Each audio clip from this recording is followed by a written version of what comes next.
We're happy to welcome back Jordan Sekulow, Executive Director of American Center for Law and Justice. He's also one of President Trump's attorneys.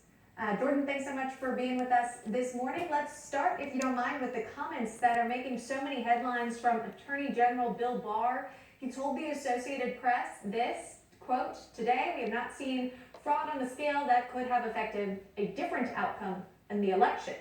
Now, as we played earlier, White House Press Secretary Kayleigh McEnany clarified those comments, saying that the AG also said that a lot of people are confusing the use of the federal criminal justice system with allegations that should be made in civil lawsuits. So first, I'll have you react to all of that and whether or not you wish maybe Attorney General Barr would be doing more or at least not make comments. Well, I think the comment was probably taken totally out of context because he thinks in a completely criminal mindset as the Attorney General of the United States. These lawsuits, that whether it's the Trump campaign, whether it's President Trump who's filed a lawsuit, whether it's the attorneys representing President Trump in his personal capacity like us, we file in the civil court. So when we allege that there was fraud, it's not like criminal fraud. You can have a civil RICO case, you have a criminal RICO case. So he talks in the words of criminal law, but I just want to point out that when he says the fraud is not something he's seeing, if you look at the latest round of lawsuits where we have focused, and I will tell your audience and the Newsmax audience, we are working on this 24/7. It's not so much about fraud as it is illegal conduct.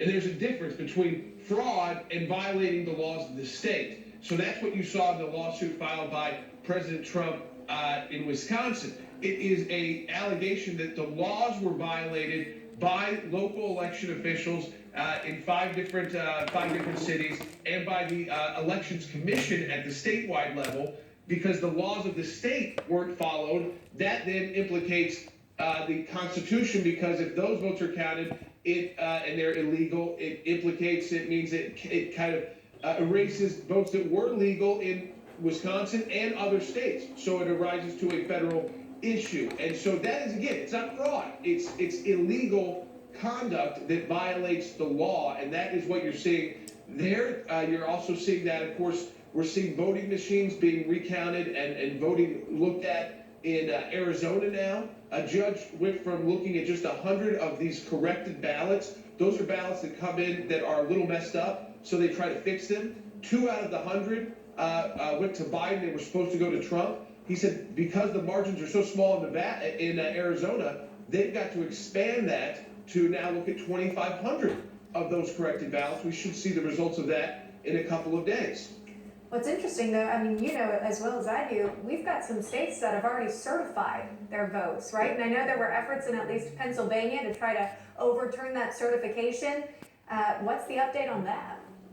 So here's the key. In Pennsylvania, there is a stay from the Supreme Court on all of the votes that came in late that did not meet that met that new deadline they came up with, which the court said the Secretary of State didn't have the power to do. Justice Alito put a stay on that, and that stay is still in effect. It's not so much about the certifications. The timelines that we're looking at, listen, it's coming up quickly.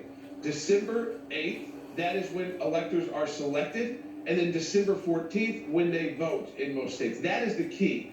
And what you'll see in the Wisconsin lawsuit from President Trump, what you'll see, I think, also in maybe a new lawsuit in Georgia as well, is that it's about whether or not who should be making these decisions. Were these elections in these states run so illegally that they should not be decided necessarily by these vote tabulations that came in, which we keep getting different numbers, but instead go to the legislature, which is a constitutional option to figure out how things should proceed. And of course, you know, this is all playing out in court, and we've seen some Trump lawsuits that haven't fared so well for the Trump campaign, the Trump legal team, I should say. But do you think with these new lawsuits being filed, that we could see these cases being resolved at the Supreme Court level? Would it be a lower court? What are you anticipating? Ultimately, what you have to do is put enough of these cases together.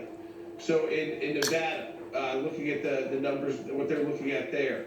In Arizona, with the expanded recount of these fixed ballots that came in Wisconsin, and then in Georgia and in Pennsylvania, you put those together. If you have enough cases, you can take to the Supreme Court where it is outcome determinative.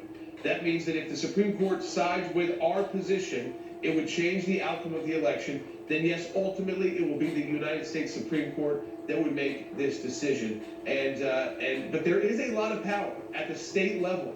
If state legislators want to prevent that, like in Wisconsin, they have an option to do that. So again, it can go kind of two different paths. But the most likely path, you put enough cases together that get to the Supreme Court and they're outcome determinative. I think that's still why we have a stay in Pennsylvania on those late incoming ballots where the law was changed, because the court is waiting to see whether enough cases arise to the Supreme Court that will change the outcome of the election. So as your viewers now can see very clearly, the president is still very engaged in this battle. So is his legal team. Yeah, clearly you are confident that these lawsuits will go in your favor.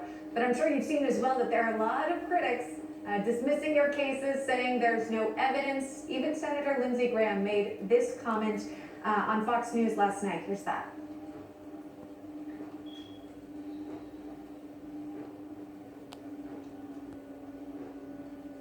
Okay, I guess we don't have the soundbite there. But essentially, I understand though. I understand some of the concerns with the earlier lawsuits.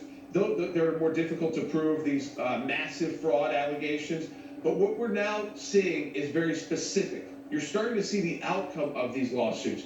So in Arizona, when they started doing this sample recount, they realized, wait, these corrected ballots in a state decided by so few votes weren't all done so correctly. So if 2 out of 100 are wrong, let's see what's wrong out of 2,500. And let's then, maybe we have to expand that too. Clark County, right now, Rick Grenell and his legal team, they're looking at the machines in Clark County. They got an order to be able to send in people to look at the machines. In Georgia, 3 counties were told by a court, you cannot erase the data on your voting machines. That was 2 counties that went for Biden, 1 county that went for Trump. Gwinnett and Cobb County that went for Biden, and Cherokee County that went for Trump. So these are real orders in place right now, real active litigation. I understand some of the concern about some of these wild allegations that got made, but I encourage the senators, I encourage those who may be critics, look at what's actually happening in the courts.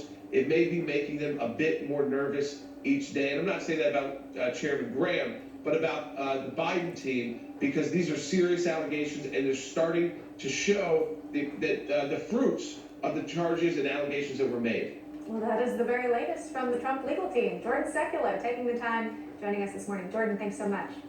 Thank you. Welcome.